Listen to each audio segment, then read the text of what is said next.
Most people do not enter relationships hoping to become distant, defensive, disappointed, or misunderstood. Most people want connection. They want to be seen, to be heard, to feel safe with someone, and to know that their presence matters. And yet, for many people today, relationships feel more complicated than ever. Friendships fade without explanation. Families sit in the same room but feel emotionally far apart. Couples talk every day but still feel unknown to each other. People can be surrounded by messages, notifications, and social contact, yet still feel deeply lonely. So the question is not simply, why are relationships failing? The deeper question is, why does human connection feel so difficult, even when so many people still long for it? This is the beginning of our series, The Psychology of Relationship. And in this first episode, we are going to look at one important truth. Relationships are not difficult only because people do not care. They are difficult because many people are overwhelmed, emotionally guarded, distracted, wounded, and unsure how to relate honestly in a world that often teaches performance more than presence.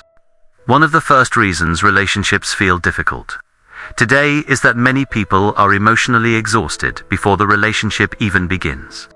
Modern life demands constant attention. People are working, worrying, scrolling, comparing, planning, reacting, and trying to keep up with a world that never seems to slow down. By the time they come home, answer a message, sit with a partner, speak with a family member, or respond to a friend, they may already be mentally drained. And emotional exhaustion changes the way people relate. A tired person may seem cold when they are simply depleted. A stressed person may sound impatient when they are actually overwhelmed. A distracted person may appear uncaring when their mind is overloaded. This does not excuse harmful behavior, but it helps explain why connection often breaks down in ordinary moments. Many relationships are not damaged by one dramatic event. They are weakened slowly by small moments of absence. The unanswered message, distracted conversation, quick irritation, lack of eye contact, and being physically present but emotionally unavailable. Over time, people begin to feel alone inside the relationship. And once someone begins to feel alone, they may stop reaching out with openness. They may protect themselves. They may become quiet. They may withdraw. They may become defensive. Then the other person feels rejected. And suddenly, two people who may both want connection are now protecting themselves from each other. This is one of the quiet tragedies of modern relationships. Many people are not lacking love. They are lacking emotional availability.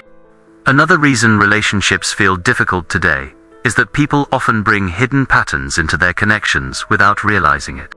No one enters a relationship as a blank page. We bring our childhood experiences, disappointments, fears, and what we learned about love, trust, conflict, silence, anger, apology, and emotional safety. Some people learned that love is unpredictable.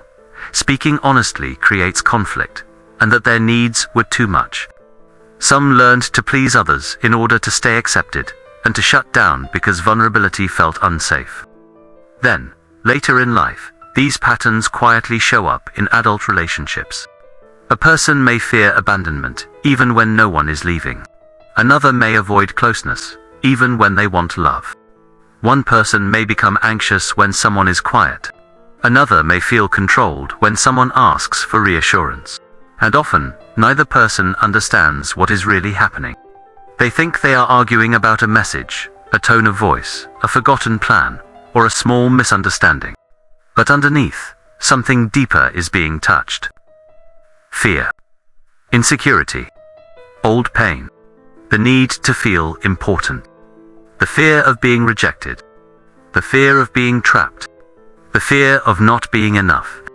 This is why relationship problems are rarely only about the surface issue. The surface issue may be small, but the emotional meaning underneath it can be enormous. One person says, "You did not call me back." But what they may feel is, "I do not matter to you." Another person says, "Why are you always questioning me?" But what they may feel is, "I am not trusted." Someone says, "You never listen." But what they may feel is, "I am invisible here."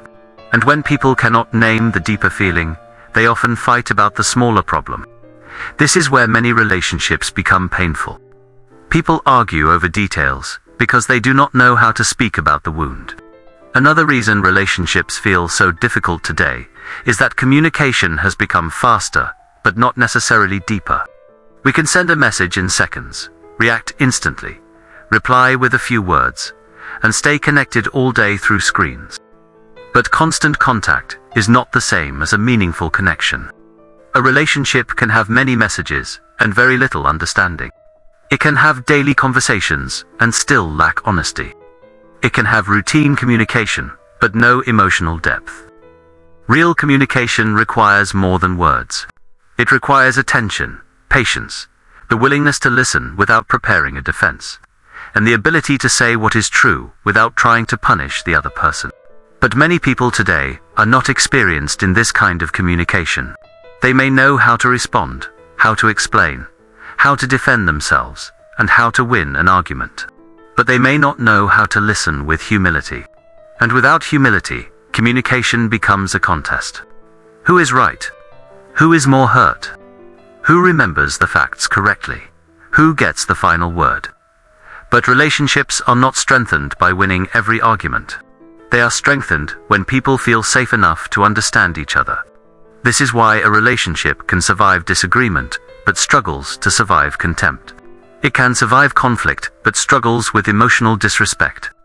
It can survive hard conversations, but struggles to survive the feeling that one person's pain does not matter. And here is where we need to pause and look more carefully.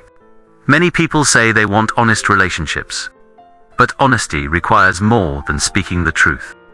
It also requires becoming the kind of person who can receive the truth without immediately attacking, escaping, mocking, or shutting down.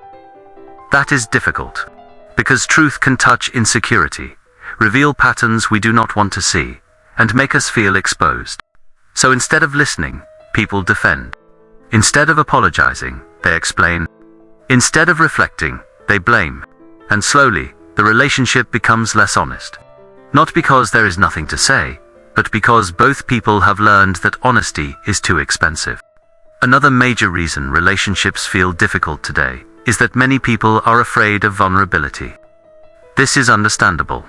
To be vulnerable is to risk being misunderstood, being rejected, and risk showing a need that someone else may not honor. So people protect themselves. They act indifferent when they care deeply.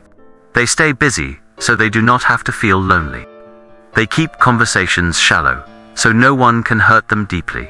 They leave first emotionally so they do not have to feel abandoned later. But protection has a cost. The same wall that keeps pain out can also keep love out. The same emotional distance that protects a person from rejection can prevent them from being truly known. The same silence that avoids conflict can slowly destroy closeness. This is one of the hardest truths about relationships. We cannot build a deep connection while hiding all the parts of ourselves that need connection. At some point, every meaningful relationship asks for honesty, not perfection. Honesty. The honesty to say, that hurt me. The honesty to say, I need to understand what happened. The honesty to say, I was wrong. The honesty to say, I am scared. The honesty to say, I do not know how to talk about this, but I do not want to keep avoiding it. These moments may seem small, but they are the foundation of emotional intimacy. Without them, people may stay together, but remain strangers in the deeper places. Another reason relationships are difficult is that many people confuse intensity with connection. At the beginning, intensity can feel powerful. The excitement, the attention, the long conversations, the feeling of being chosen, the emotional rush of being wanted. But intensity is not the same as stability. Chemistry is not the same as character. Attention is not the same as commitment. A person can make you feel special in the beginning, and still lack the maturity to build something healthy over time. This matters because many relationships begin with emotion, but they survive through habits. How do people handle disappointment? How do they speak when they are angry? Can they apologize? Can they listen? Can they respect boundaries? Can they repair after conflict? Can they tell the truth when it is uncomfortable? These are the questions that reveal the real quality of a relationship. Not just how it feels when everything is easy, but how it behaves when something is difficult. Because every relationship will eventually face difficulty. There will be misunderstanding, stress, unmet expectations, emotional triggers, and moments when love alone is not enough. And when those moments come, the relationship needs more than attraction, history, or good intentions. It needs maturity. Emotional maturity is the ability to pause before reacting. It is the ability to take responsibility without collapsing into shame. It is the ability to care about another person's experience, even when you see the situation differently. It is the ability to repair, rather than pretend nothing happened. And perhaps most importantly, it is the ability to ask, what is my part in this? That question is rare, but it changes everything. Because immature relationships are often built around blame. Mature relationships are built around responsibility. Not one-sided responsibility. Not tolerating disrespect. Not carrying the whole relationship alone. But the willingness of each person to look honestly at their own behavior. Where did I withdraw? Where did I assume? Where did I speak harshly? Where did I avoid the conversation? Where did I expect someone to understand what I never explained? Where did I protect myself so much that I became unavailable? These questions are not easy, but they are necessary. Because relationships do not become healthier by accident. They become healthier when people become more conscious. And this brings us to the heart of this episode. Relationships feel difficult today because many people are trying to build connections without the emotional tools they require. They want trust, but struggle with honesty. They want closeness, but fear vulnerability. They want peace, but avoid the conversations that create real understanding. They want loyalty, but may not know how to repair damage. They want love, but sometimes lack the patience, self-awareness, and humility it requires. This does not mean people are hopeless. It means relationships need more than desire. They need skill, attention, emotional responsibility, and the courage to see themselves clearly. The good news is that these things can be learned. People can become better listeners, learn to communicate without attacking, learn to recognize their patterns, learn to apologize sincerely, learn to set boundaries without cruelty, and learn to love without losing themselves. But it begins with awareness. Because until we understand why relationships become difficult, we will keep repeating the same patterns and calling them fate. We will keep blaming the wrong things. We will keep thinking the problem is only the other person. We will keep leaving one relationship only to recreate the same emotional pattern in another. So perhaps the first step is not to ask, why are relationships so hard? Perhaps the better question is, what do relationships reveal about us that we have not yet learned how to face? Because every relationship becomes a mirror. It shows us our patience, our fears, our habits, and our wounds. It shows us how we handle closeness, conflict, disappointment, and truth. And if we look carefully, relationships can become more than a source of pain. They can become a place of growth. Not because every relationship is meant to last, and not because every relationship can be repaired. Some relationships are unhealthy. Some are unsafe. Some require distance. Some require endings. But even then, there is something to learn. About what we tolerated, about what we needed, about what we ignored, about what we must no longer repeat. The psychology of relationships is not only about understanding other people, it is also about understanding ourselves. Because the way we connect with others is often tied to how we relate to our own emotions, fears, needs, and truth. So as we begin this series, let this be the foundation. Healthy relationships are not built by perfect people. They are built by people who are willing to become more honest, more aware, more responsible, and more present. And in a world full of distraction, emotional exhaustion, and shallow connection, that kind of relationship is not automatic. It must be learned, practiced, and it must be protected. In the next episode, we will go deeper into the hidden emotional patterns we bring into every relationship. The fears, habits, expectations, and wounds that often shape our connections before we even realize they are there. If this video gave you something to think about, Take a moment to like, subscribe, and share your thoughts in the comments. And most importantly, ask yourself this: when relationships become difficult, what pattern do I usually bring into the room?